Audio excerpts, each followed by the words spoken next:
I wanted to show you a little bit about Virtuosa and some of the special features that you can enjoy when you're doing your report writing. So let's get right into it. So the first thing is I just wanted to show you a new feature that we're just developing right now. We've got all the templates here. There's quite a lot there now, and we're going to be grouping them into their various sections very shortly. Also, we've got a section where you can say the standard templates, which means that they're being shared with everybody can access these ones.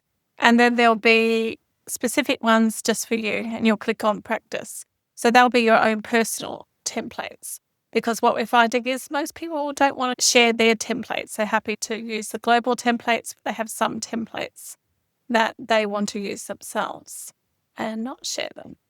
If you do want to share them, it just means everybody benefits. And down the track, we do plan to have a template builder. But at this stage, it is a mechanical process where we just ask you to send in the templates that you want. While you're in the trial phase, this is usually a limit of 2 templates, just so you can see how they work. So that is the template phase. Now, how do you generate a report? What you do is you go to the template that you're wanting. In my case, I'm going to put down that it's the workers' compensation case. And you can see here that the template is very detailed, goes through each and every section. And then you simply press generate full report. Now, the better that the information that you've uploaded is for this particular client, the better that the report is for the output. So we always recommend that you spend some time on the client case, just making sure you're happy with the information provided before you're generating. Now, what you'll see is as you do generate, there'll be pieces of information that come out in layers. You can immediately start working on that first layer as it comes out, and then the second layer, and so on. So that's report generation. The second thing that I would like to bring your attention to is you can see as the report has generated that there are pieces that are highlighted. Those are deliberately there, and they are to highlight any information that may be missing. Sometimes that information may have been supplied, but it wasn't easily accessible to the AI, to Virtuosa. Or sometimes it is that the information hasn't ever been provided. So if that's the case, you can either click in here and backspace and just add the information, whatever it might be. Or with some things, it might be that you may want to edit the report in different places. So you might want to use the chat to say, anywhere where the date of injury is required, can you please put it in? And then she'll put it all the way through the report. So you can see that the report generation probably takes a little bit longer than what some of the other report writing applications do.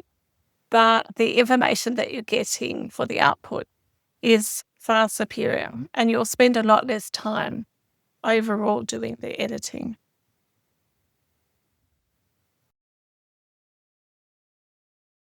Now, the next one that I'd like to point out to you is a really cool feature, which I think gives a lot of trust in what Virtuosa is doing, is that you can just click on these little buttons down here that say sources.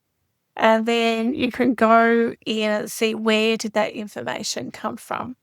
I know occasionally I've thought that information isn't correct. I've seen in the source that it is actually from somewhere in my notes. I've then gone to that note and it's actually quite accurate. That's a really helpful part because we know that with AI that it can hallucinate.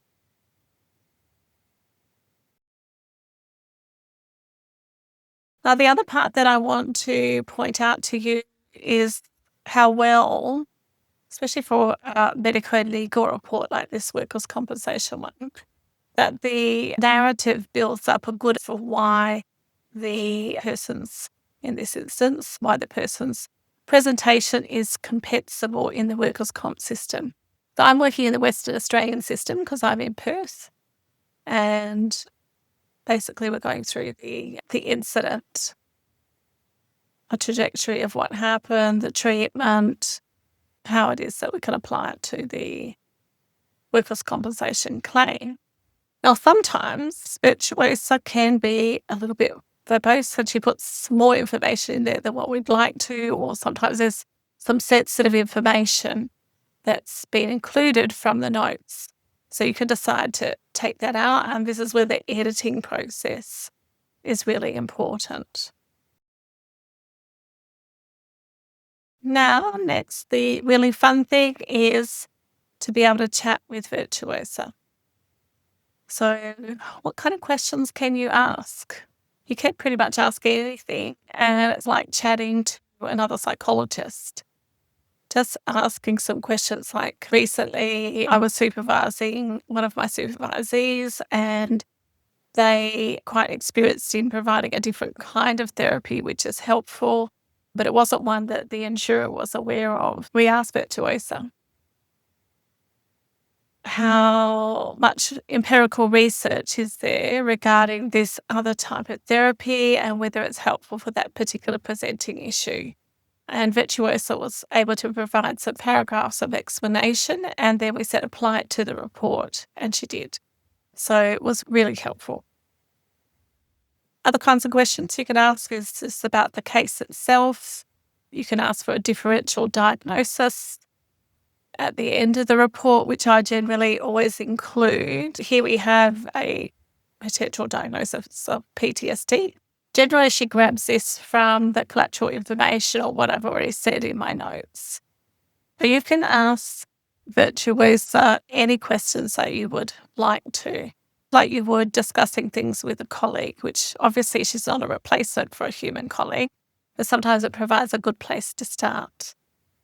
The one that I love from a few weeks ago now was where I was talking to a patient, and she'd had an IME conducted by a specialist back in December.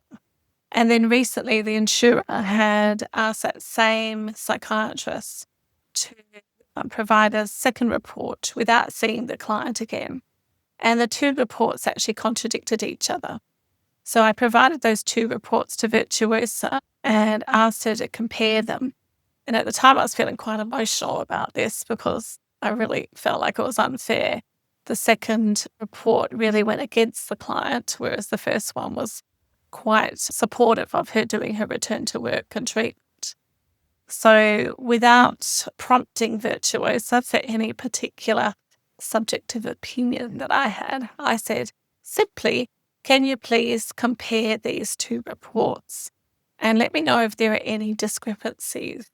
And then how might we respond to the insurer about this? And she provided a really comprehensive document that outlined all the discrepancies.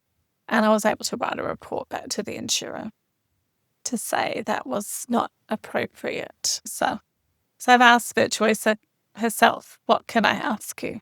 So she says, which sections of the report data might require some manual input for physical complaints, or how is the patient's Japanese heritage and cultural background integrated into the discussion of findings? We might also ask a question like, how does the patient's Japanese heritage contribute to her presentation? What kinds of things might we look out for? What specific recommendations are listed? Based on the client data, what are the specific subscale scores for the impact of events score? Can you summarise the timeline of Miyuki's return to work?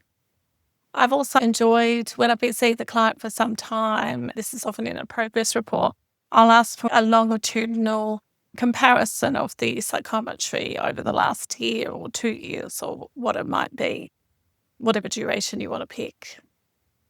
Psychology-related questions. How do Miyuki's symptoms align with the DSM-V criteria? In the context of her perfectionistic traits, how might the supervisor's comments about being strong be impacting? her psychological recovery because one of her supervisors had said that to her. So there's some examples of some of the questions that you might ask. It's really fun, actually, to ask these different types of questions. Sometimes she's even taught me something that I didn't know.